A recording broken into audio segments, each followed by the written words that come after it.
귀한 찬양 감사합니다. 우리 인생의 참 감사가 오늘 예배를 통해 하나님 앞에 올려질 수 있기를 축복합니다. 우리 옆에 분과 인사하시겠습니다. 사랑합니다.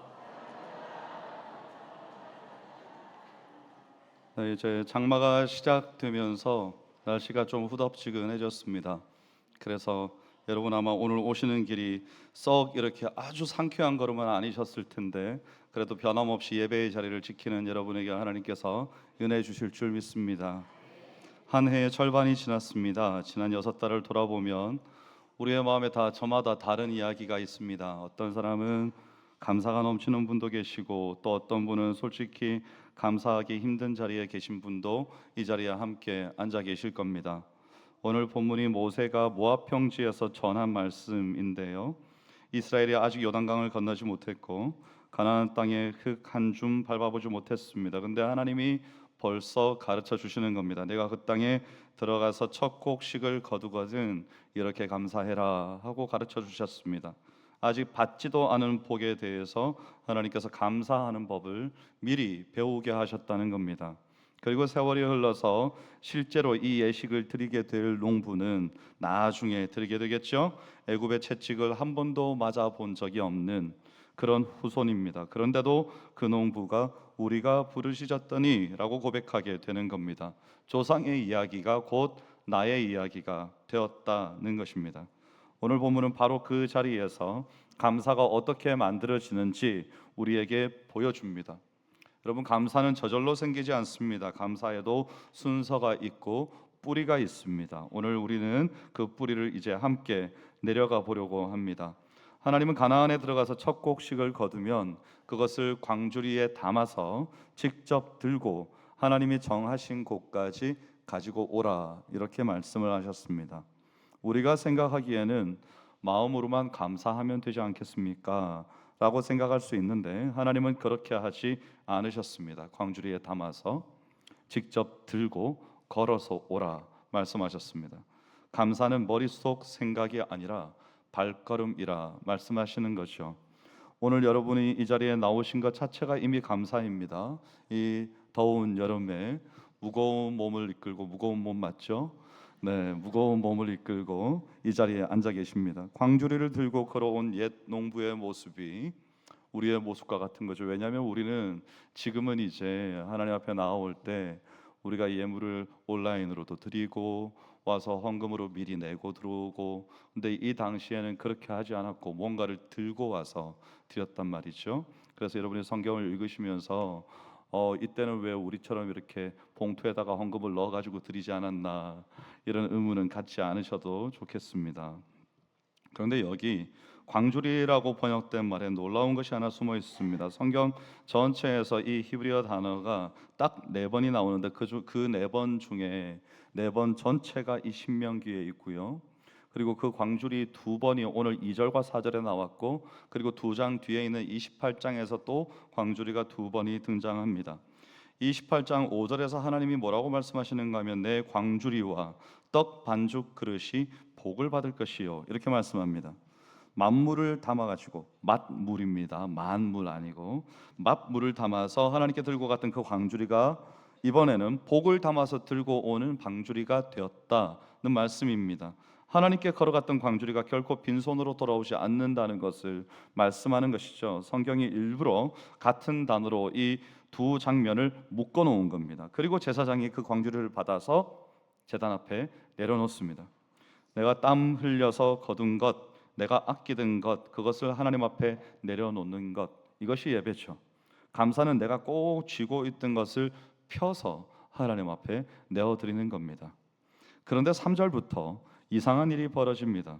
이 농부는 여호수아와 함께 요단강을 건넌 적이 없는 사람입니다. 가나안에서 나고 자란 후손이죠.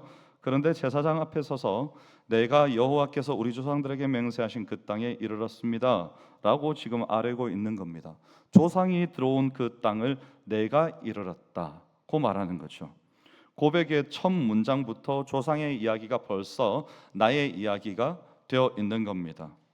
그리고 곡식을 들인 농부가 입을 열어서 하는 말이 감사합니다 한마디가 아니라 5절부터 9절까지 길고 긴 자기 역사를 고백하는 겁니다. 5절에 보세요.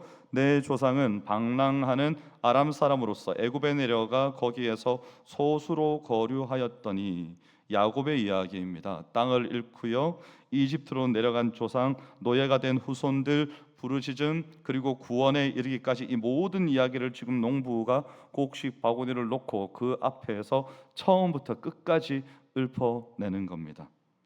여기서 우리가 한 단어를 꼭 붙들어야 합니다. 방랑하는 이라고 번역되어 있는 이 단어입니다. 본래 뜻은 사라져가는, 죽어가는 이런 뜻이거든요. 그냥 이리저리 떠도는 나그네가 아니라 언제 사라져도 이상하지 않을 그런 사람, 멸망 직전에 있던 사람이라는 말입니다. 여러분 생각해 보십시오. 우리 믿음의 조상들은, 이 말씀에 구약 성경에 나타나 있는 조상들은 처음부터 강한 민족이 아니었습니다. 사라질 뻔했던 사람, 죽어가던 떠돌이, 그런 사람들이었죠. 근데 그 사라져가던 사람들을 하나님이 붙드셨고 크고 강하고 번성한 민족이 되게 하셨다는 겁니다. 7절을 보시겠습니까? 우리가 우리 조상의 하나님 여호와께 부르짖었더니 여호와께서 우리 음성을 들으시고 우리의 고통과 신고와 압제를 보시고 그랬죠. 여기 세 단어가 나란히 있습니다. 고통과 신고와 압제를 보시고, 비슷해 보이는데 셋 다 다른 말이죠. 고통은 어떤 짓눌려 있는 어떤 비참함, 그리고 압제라는 것은 쥐어짜는, 그렇게 억눌려 있다는 것이죠. 그리고 신고라는 것은 원래 몸이 닳도록 애쓰는 수고, 이런 뜻입니다. 땀 흘리는 노역을 가리키죠. 애굽에서 진흙을 이기고 벽돌을 굽던 그 강제 노동, 바로 그걸 말하는 겁니다. 제가 본문을 보면서 이스라엘 백성들의 역사를 볼 때마다 이 이스라엘 백성들의 역사는 우리나라의 역사와 참 닮아 있구나, 이런 생각을 많이 하게 되는 거죠. 그러니까 하나님은 우리의 비참한 형편만 보신 것이 아니라는 겁니다. 우리가 흘린 땀 한 방울까지, 그 고된 하루하루의 수고까지도 하나님께서는 다 보고 계셨다는 말씀이죠. 그리고 8절에 보면 강한 손과 편팔로 건져내신 겁니다. 이 고백을 자세히 보면요, 농부는 애굽 땅에서 종살이 본 적이 없는 사람인데, 그런데 조상들이 부르짖었더니가 아니라 우리가 부르짖었더니, 이렇게 고백을 하는 겁니다. 우리 조상의 하나님이 곧 우리 음성, 지금 기도하는 우리의 음성을 들으신 하나님이라는 명확한 고백이 그들에게 있는 것입니다. 그래서 조상을 건지신 그 구원이 지금 광주리를 들고 서 있는 나의 구원과 같다는 고백을 하는 것입니다. 실제로 유대인들은 지금도 3000년이 지난 오늘까지도 해마다 6월절이 되면 온 가족이 식탁에 둘러앉아서 바로 이 5절 말씀을 소리내어서 계속해서 암송하는 겁니다. 내 조상은 방랑하는 아람 사람으로서, 이렇게 암송을 하는 거죠. 종살이를 한 번도 겪어보지 못한 자녀들도 대를 이어가면서 계속해서 뭐라고 고백하는가 하면, 그 조상들이 부르짖었더니가 아니고 우리가 부르짖었더니 주께서 우리를 오늘에 이르게 하셨나이다 라고 그 대대손손 대를 이어가면서 자신들의 신앙의 고백을 하나님 앞에 올려드린다는 것입니다. 그래서 여러분, 기억이 고백이 될 때 이 옛날의 이야기가 이제 나의 이야기가 되는 것입니다. 지난 연초에 신년 부흥회를 하면서 목사님이 오셔서 말씀을 전하시는데 제가 그런 이야기를 들었습니다.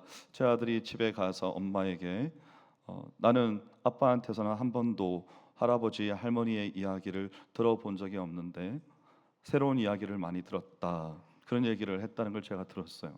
그 얘기를 듣는데 제 마음에 좀 그 아쉬움이 있었습니다. 누구에 대한 아쉬움인가 하면 저 자신에 대한 아쉬움입니다. 저는 항상 뭘 얘기했는가 하면 오늘의 하나님, 지금 하나님이 우리 가정에 어떻게 역사하시는지, 우리가 헤쳐나가야 될 풍파와 난간은 무엇이며 하나님께서 우리에게 어떤 미래를 열어주실지, 이런 것들은 참 많이 말했던 것 같은데, 가만 돌아보니까 할아버지 할머니가 어떤 분이었는지, 그리고 아빠는 어떻게 처음에 예수를 믿게 되었는지, 어떤 신앙생활의 역경 가운데 그것을 돌파해서 오늘에 이르게 되었는지, 이런 얘기들을 아들과 앉아서 차근차근 해본 적이 없었구나 하는 생각이 제 마음에 불현듯 그 얘기를 듣는데 드는 것이죠. 그래서 여러분 그렇다고 해서 갑자기 아들을 냅다 앉혀놓고 아빠는 할아버지는 이렇게 예수 믿었거든, 이렇게 신앙생활했고 묻지도 않는데 막 이런 고난을 겪었고 하나님이 건지셨다 막 이렇게 막 애한테 주입식 교육을 시킬 수는 없지 않습니까? 그래서 최대한 자연스럽게 한번 해보려고 노력하는 거죠. 여기 보십시오. 한 번도 겪어보지 못한 하나님의 은혜의 역사를 한 번도 겪어보지 못한 자녀들이 하나님께서 마치 자기 자신에게 그렇게 역사하신 것처럼 부모로부터 받은 교육을 가지고 자신의 신앙 고백으로 올려드리고 있지 않습니까? 이것이죠.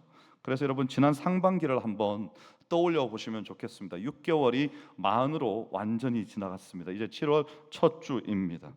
막혔던 일, 내가 사라질 뻔했던, 무너질 뻔했던 자리, 혼자 눈물 없이는 밤을 지날 수 없었던 그런 우리의 인생의 시간들, 그런 자리에 우리가 서 있었습니다. 그런데 오늘 우리가 사라져 버리지 않고 이 자리에 앉아 있다는 것입니다. 이것이 기적이죠. 여러분 어디서 왔는지를 기억하는 사람만이 오늘 이 자리가 얼마나 큰 은혜인지를 아는 겁니다. 이제 오늘 본문 전체가 향해 가고 있는 꼭대기에 거의 다다랐습니다.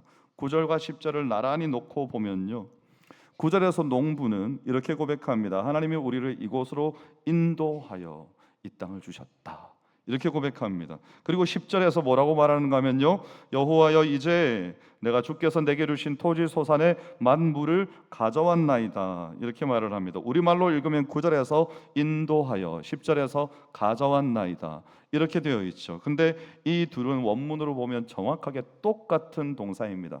번역이 완전 다른 것처럼 됐죠. 들여오다라는 동사인데, 하나님이 나를 이 땅으로 들여오셨으니 내가 이제 이 만물을 하나님 앞으로 들여옵니다, 이렇게 적혀 있다는 것이죠. 농부의 봉헌이라는 건 뭘 말하고자 하는 건가 하면 자기가 시작한 일이 아니라는 사실입니다.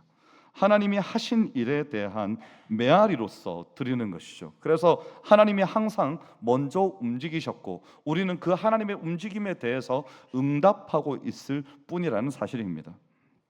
사라져가고 있던 아람 사람의 후손이, 노예의 자식이 이제 곡식 바구니를 들고 서서 말하는 겁니다. 이제 내가 가져왔나이다. 근데 여기서 이제라는 말은 단순히 시간을 가리키는 말이 아닙니다. 그 모든 죽음의 위기들을 다 지나서 바로 지금, 이런 뜻입니다.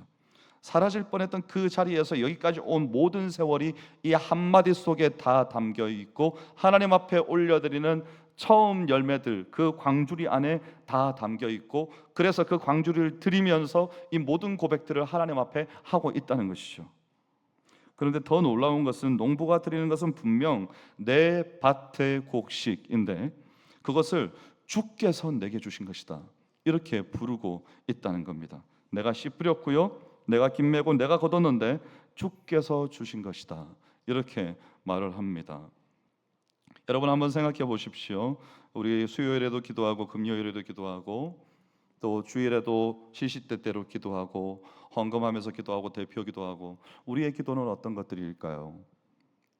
내가 김 메고 내가 씨 뿌리고 내가 거뒀는데, 그러니까 달라는 것도 다 내게 하나님 나를 지키시고 우리 자녀들을 지키시고 내 꿈을 이루시고 내게 돈 주시고 나를 새롭게 하시고, 다 거기 주인공이 뭐죠?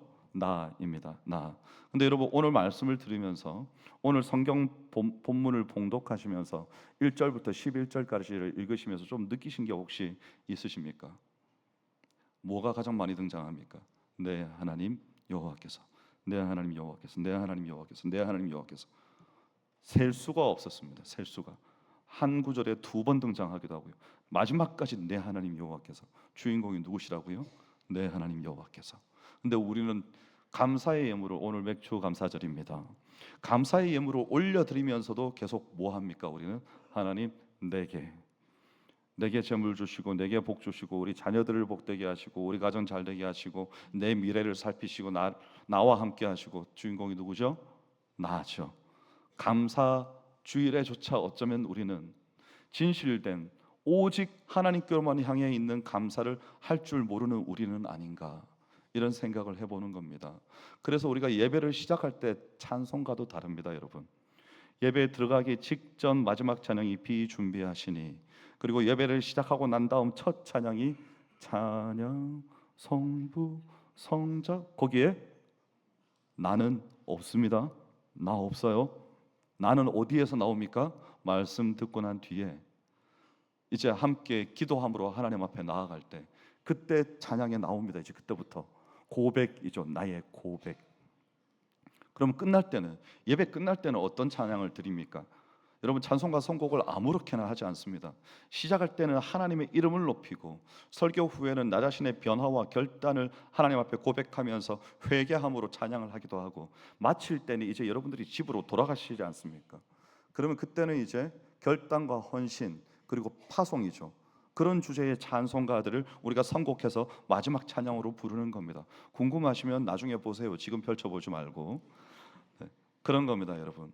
뭘 하든지 하나하나 그 의미들이 다 살아있는 것이죠. 그래서 여기에서 지금 분명히 주의 것이다, 주께서 주셨다, 이걸 강조하고 있는 겁니다. 내가 모든 걸 다 했습니다.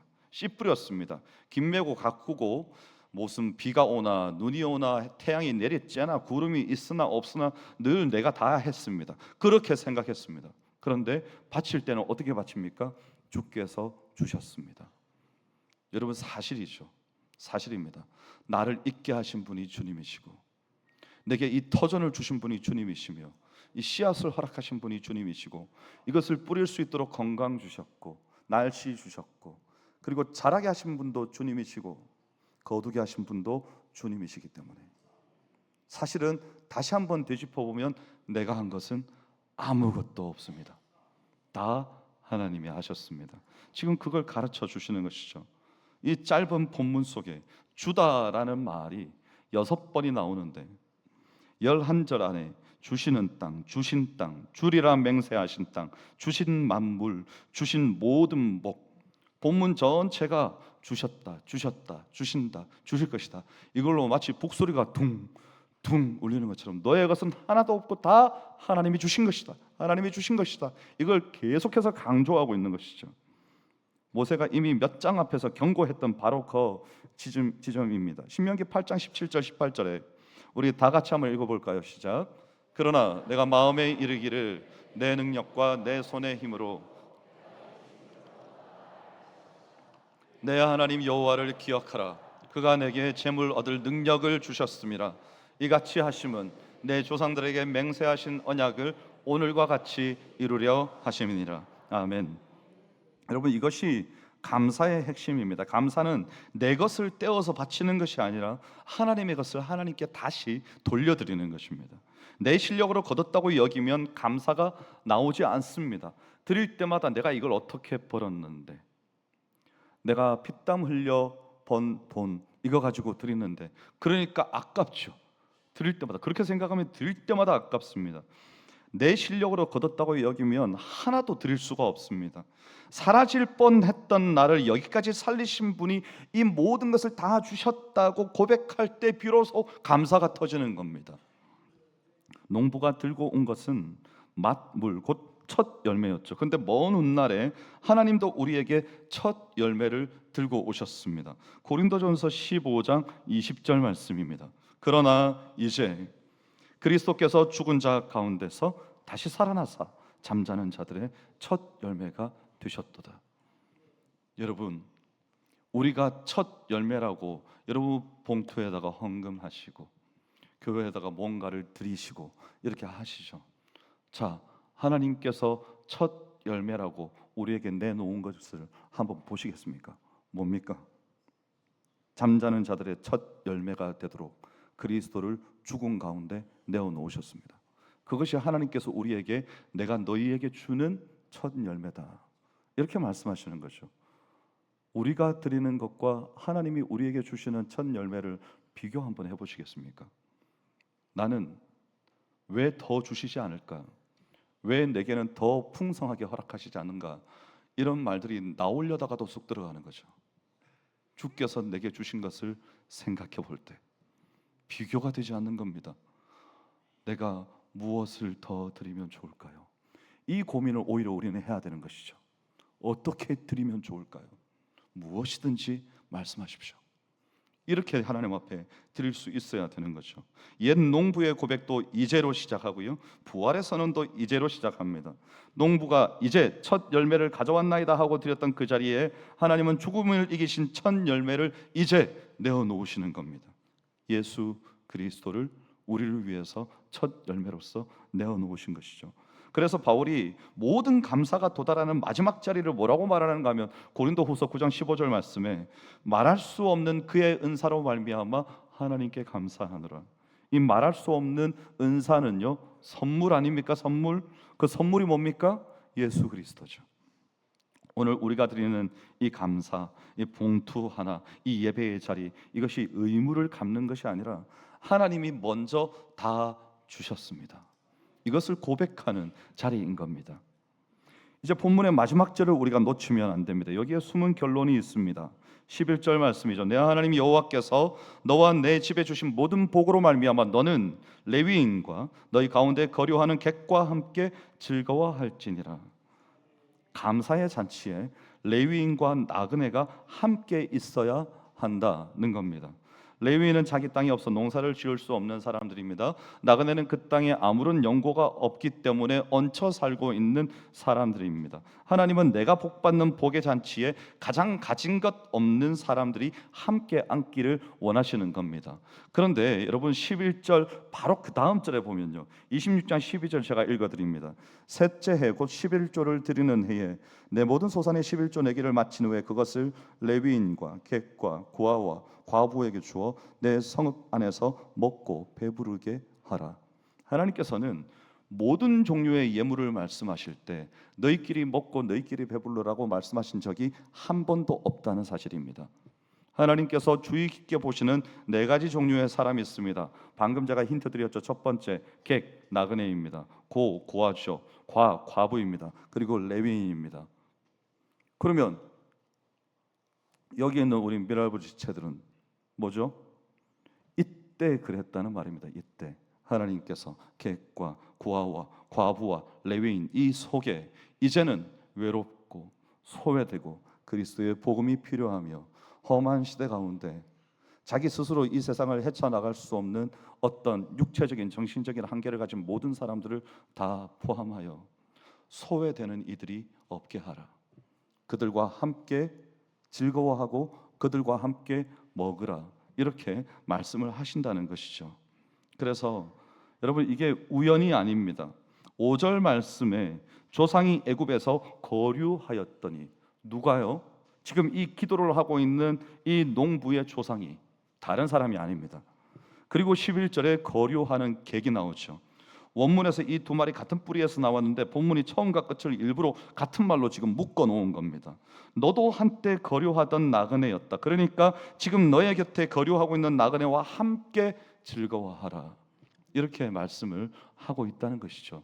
그게 진짜 감사라는 겁니다. 자기가 어디서 왔는지 아는 사람은 지금 그 자리에 있는 사람을, 자기가 이전에 있었던 그런 힘들고 어려운 상황 가운데 처해 있는 사람들을 내치고 외면하지 않는다는 것입니다. 그런데 이 말씀 앞에서 우리가 지난 6월 한 달 내내 들었던 말씀이 혹시 떠오르지 않으십니까? 에베소서 2장 19절에요. 그러므로 이제부터, 여기도 이제부터가 나옵니다. 너희는 외인도 아니요 나그네도 아니요 오직 성도들과 동일한 시민이요 하나님의 권속이라. 농부의 이제, 부활의 이제, 그리고 나그네였던 우리의 이제부터 우리도 한때 그렇게 정처 없이 떠돌던 나그네였는데 그리스도 안에서 이제 하나님의 식구가 되었습니다. 그렇다면 하나님의 식탁에 앉게 된 사람들이 예수님께서 1만 달란트 빚진 자의 비유에서 뭐라고 말씀하셨습니까? 이제 하나님의 은혜로 말미암아 그가 하나님의 긍휼 아래로 들어와서 하나님의 기뻐하심을 입어 자유로운 몸이 되었는데 자기에게 조금 빚진 자들도 용서하지 못하고 가서 그들을 감옥에 가두고 내게 빚진 모든 것을 다 갚으라고 했다는 것 아닙니까?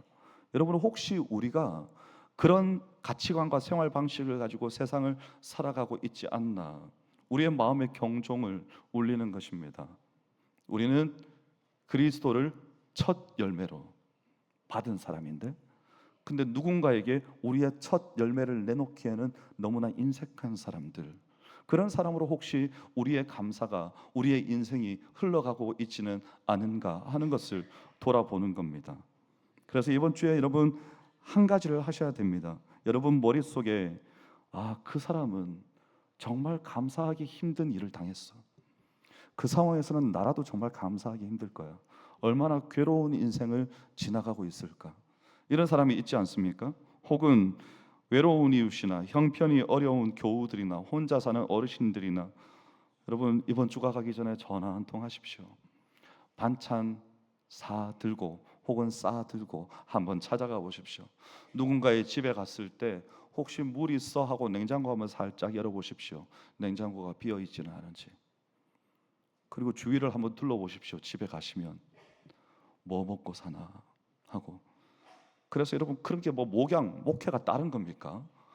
구역장들이 하는 신방이 뭐 별 겁니까? 그런 거죠. 세심하게 살피는 겁니다. 내가 어렵고 힘들었던 때를 기억하면서 그의 오늘은 어떠한가, 이것을 살펴보는 것이죠. 그리고 예수 그리스도의 마음으로 하나님의 눈물과 아파하심으로 우리도 그들과 우리가 가진 것을 나누는 겁니다. 그게 맥주 감사죠. 그게 진짜 감사예요. 오늘의 이 맥주 감사를 완성하는 마지막이 바로 그겁니다. 자, 옛 농부는 추수가 끝나면 광주리를 들고 성소로 걸어갔습니다. 그 길에서 자기 이야기를 기억했습니다.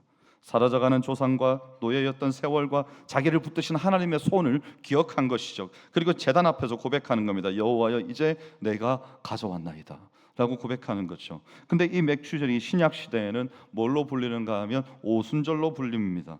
첫 곡식을 하나님께 드리는 그날에 누가 임하셨습니까? 성령님이 임하셨습니다.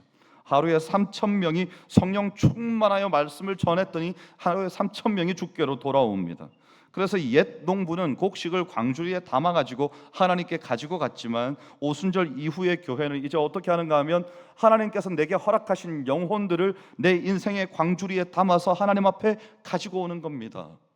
지난 당회 때 이번 9월에 있을 설립기념 주일날, 지난 이제 부흥회 때 강사 목사님께서 오시는데 그때를 새생명 축제와 함께하기로 결의를 했습니다. 여러분 새생명 축제가 뭡니까? 이렇게 하는 거죠.